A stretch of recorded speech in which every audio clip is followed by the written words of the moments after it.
Hi guys, it's Miss Hannah here, and it's that time again. It's time for story time. Are you ready to read with me? I've got some really good books for you tonight. So let's give this a try and see if you like these.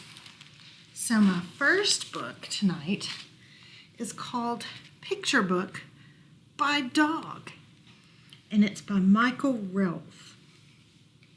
Picture Book by Dog. And look at him, he's holding it in his paws. How cute is that? I'm going to try to read it in a Doug voice, like from Up. So let's give that a try. Hello, my name is Dog, and I made you this book. I'd like to share my story. Won't you have a look? Look, there's his little pictures. I was lost before we met. On my own, I roamed around, hungry, wet, and searching for the home I'd never found. Some caring people picked me up and took me somewhere dry. They washed and groomed me, gave me food.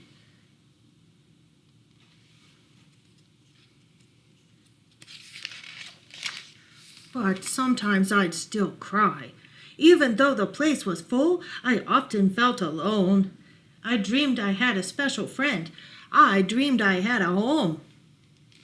Look at him. Bark, bark. The day you opened up my cage, I first thought, could it be?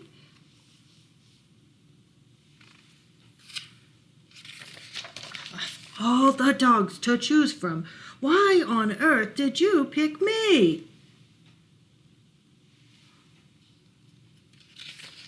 You brought me home and gave me many toys, a leash, a bed, 3 tennis balls, a collar, and a bowl to keep me fed. Sounds like he's having a good time now. First, I had to find out what to chew and not to chew. Looks like he's being kind of naughty doggy. And then I learned the hard way where to poo and not to poo. So it says, not here on the cat's head, not here in the pool, here in the grass, not here in the toilet inside, no in the chair, not here on the steps, yes, here in the grass, and here in the doggy yard.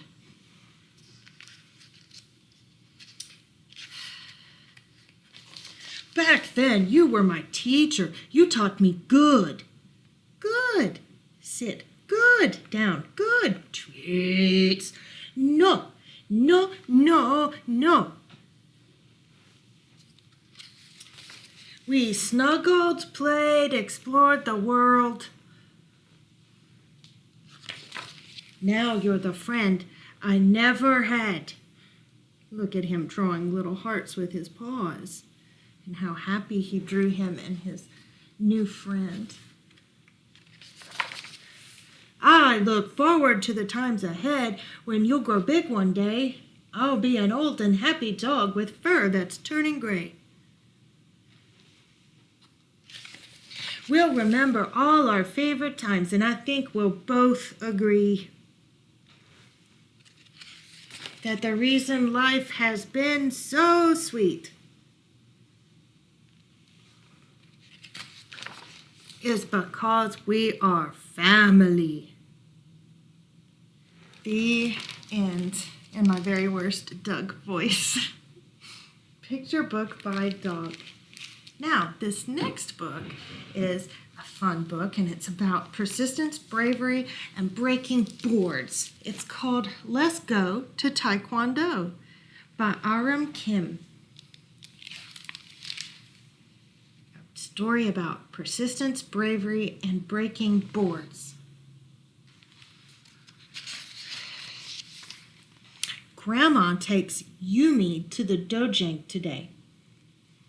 Her brothers Jun and Yoon are already there. Yumi bows as she enters the room. Then she bows to Master Cho and her classmates Gabby, Ravi, and Alejandra.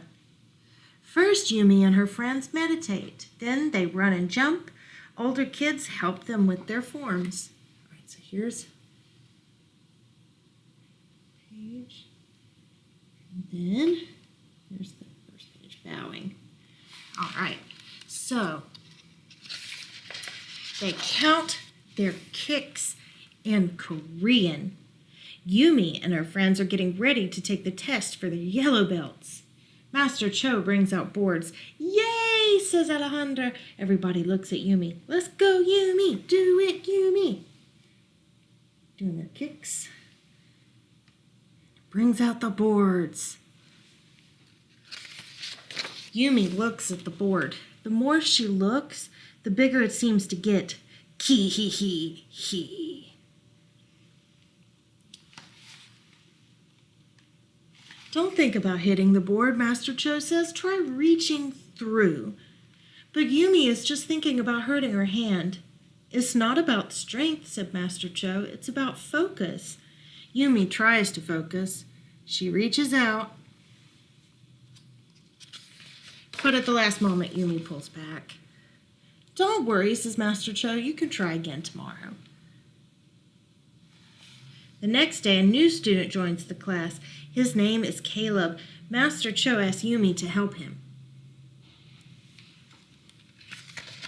Yumi shows Caleb how to bow and show respect. Yumi and her friends show how they kick and punch. But when it's time to break the board, break, break, break, thud. That night, Yumi can't sleep. Poor Yumi. The next day, Yumi tells Grandma, I'm not feeling well and I can't go to dojang. Okay, Grandma says. The day after that, she tells Grandma, I have too much homework to do, so I can't go to dojang. Okay, Grandma says. The next day, Yumi tells Grandma, I'm quitting Taekwondo. Okay, Grandma says.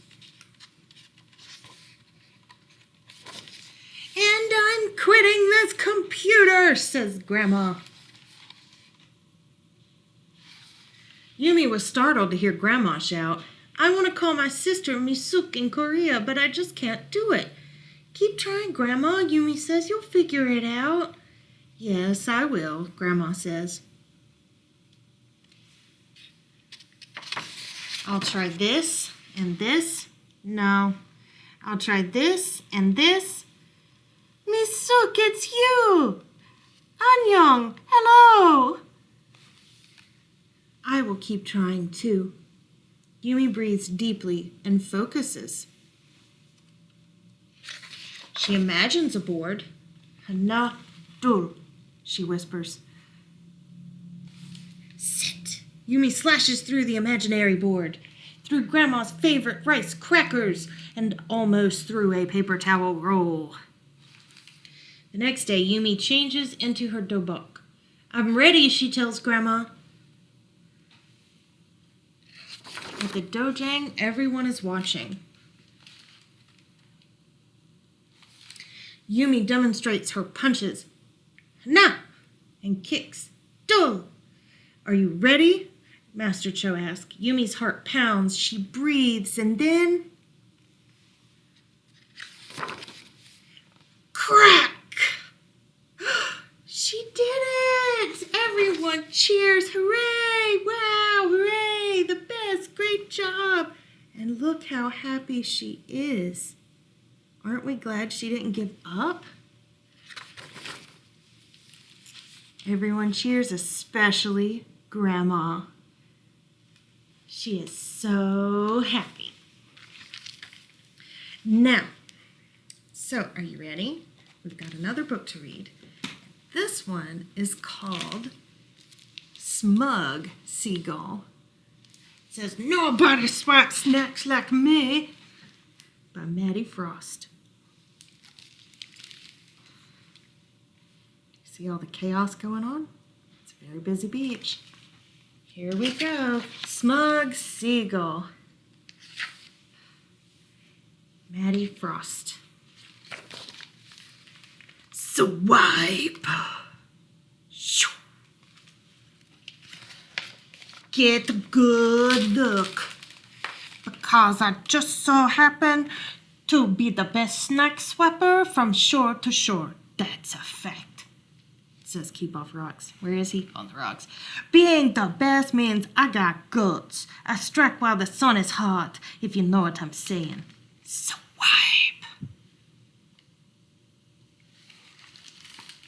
Are you keeping up? 'Cause I'm just getting started. Swipe, swipe, swipe, swipe. Oh. Walk with me, talk with me. Being the best is a big deal. I got my name in lights. Attention, please do not feed seagulls. The seagull grill. I got my name in the sky. People come from miles away to capture my beauty. The fans go crazy when I'm around.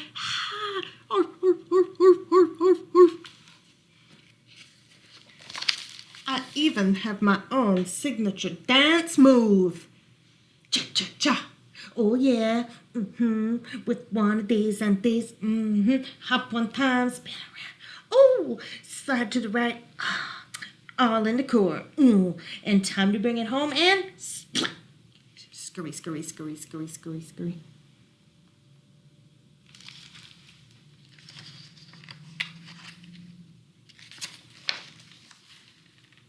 Say, short stuff, that's one scrumptious looking French fry you got there. What do you think he's gonna do? I think he's gonna try to swipe it. Mind if I have a whoosh? Give me a whoosh. Let me take a whoosh. Hey, look, a rainbow. Swipe.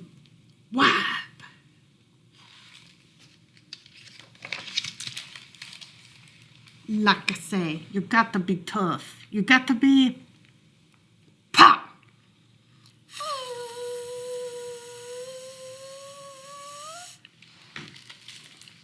Swipe. All right, listen up, short stuff.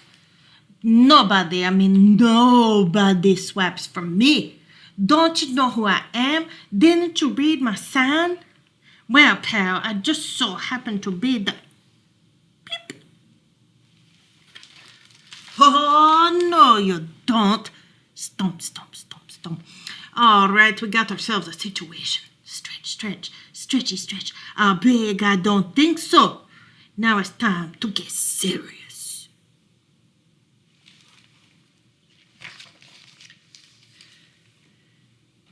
There he's swimming after him. He's on a little fish.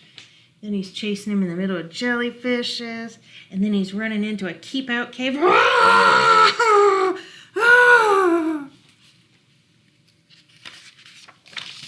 Sand, I love you, Sand. I mean, I got the cramp in my wings, see? And I stubbed my toe. So I'll just swipe myself another snack. Yeah, because I can swipe anything I feel like. No doubt about it. Swoosh. Oof. Ah! Swish. Whoop, whoop, whoop. Eek.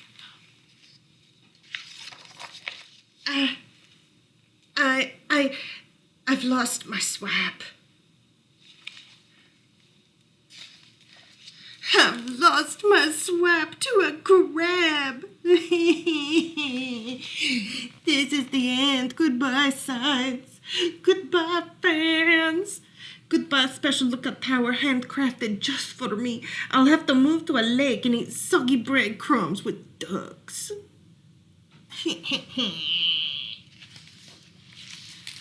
I don't want to hang out with ducks. Well, if it isn't Mr. Fancy Legs, you got a lot of nerve coming around my neck of the beach. And another thing, a tiny human.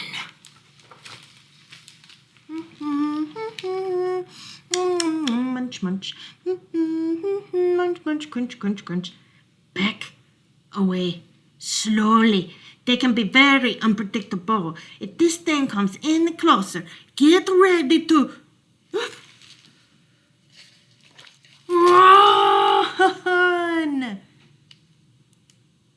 Hi, Krabby. Would you like a cheese puff? Snap, snap, snap. Here you go. Ooh. Bananas, Krabby. Short stuff, you're a genius. Hi, could we please have some? Thanks, nice sandcastle. If you don't want the crust, we'll be right here. We like lying on their bellies too. And crackers. You know, you got guts, little pal. Is it all right if I call you little pal? With your charm and my one-of-a-kind good looks, we make a great team, maybe even the best. So just stick with me and you'll go places, no doubt about it. Time to turn on that charm, little pal. They're busting out the marshmallows. The end. A smug seagull. Nobody selects snacks like me.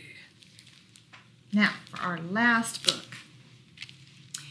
This is a book I've read before, or it's a sequel to a book I've read before called Imogene Has Antlers, or Imogene's Antlers, sorry. And this one is called Imogene Comes Back, and it's from the Caldecott Medal winner, David Small. So let's give it a try. Imogene Comes Back by David Small. Imogene woke up wondering what the new day would bring. To wake up with deer antlers was one thing, and to appear with a peacock's tail was quite another. But now it appeared that the parade of peculiarities would go on. What has she got now? What do you see? What's different about Imogene? Looks to me like she has a giraffe neck. Though the family was utterly stupefied, Imogene made the best of things. With her long neck, she found Norman's lost football. It's up there. Later, she helped a neighbor's frightened kitten down from a tree. "Hurrah!" cheered Lucy the maid. "Wonderful," said the cook, Miss Perkins. "You could work for the fire department." Every day brought a new surprise. What does Imogene look like today? What kind of animal has a trunk and big ears? It's an elephant. When the flowers needed watering, Mrs. Perkins asked Imogene to help. "No hose," she said. "Use your nose." Imogene sprinkled the lilies, the lavender, the lilacs, and the lady next door.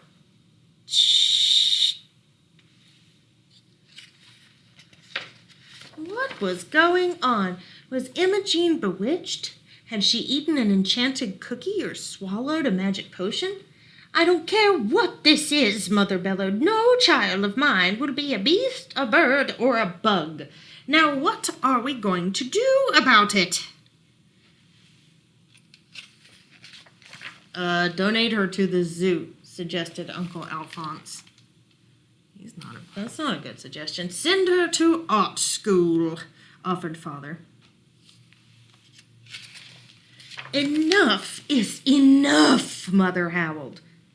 Then, thud. Looks like Mother fainted. The next day at breakfast, Father drummed on the table while his eggs slowly turned cold. Uncle Alphonse gnawed at his fingernails. Mother dabbed at her forehead and twisted her hanky into knots. Norman had his camera ready. What would Imogene be today?